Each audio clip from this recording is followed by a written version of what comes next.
যাস না বন্ধু, যাস না।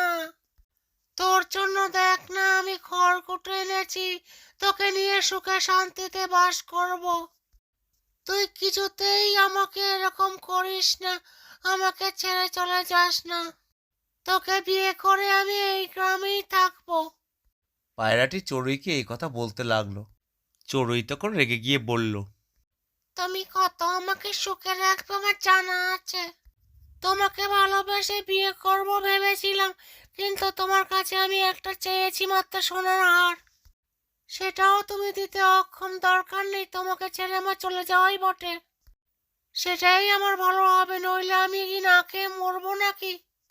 সামান্য সোনার হার দিতে পারছো না, তবে খাওয়াবে কি বুঝতে পারছি।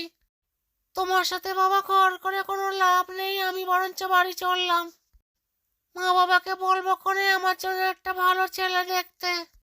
বরঞ্চ কোকিলকেই আমি বিয়ে করব, তবে তোমার সাথে আমি ঘর করব না। তোমার সাথে ঘর করাটা বড্ড রিস্ক, তোমার সাথে থাকা যাবে না। আমি চললাম, আমি চললাম।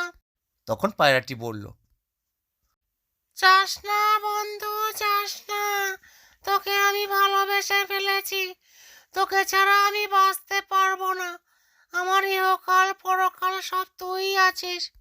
আমি তোকে কথা দিলাম ওই সোনার হার আমি তোকে দেবই। ফিরে আয় বন্ধু, ফিরে আয়। ঠিক বলছো তুমি, তাহলে দেবে তো? তাহলে তোমাকেই আমি বিয়ে করব, কিন্তু আমার ওই সোনার হারটি চাই, বুঝেছ?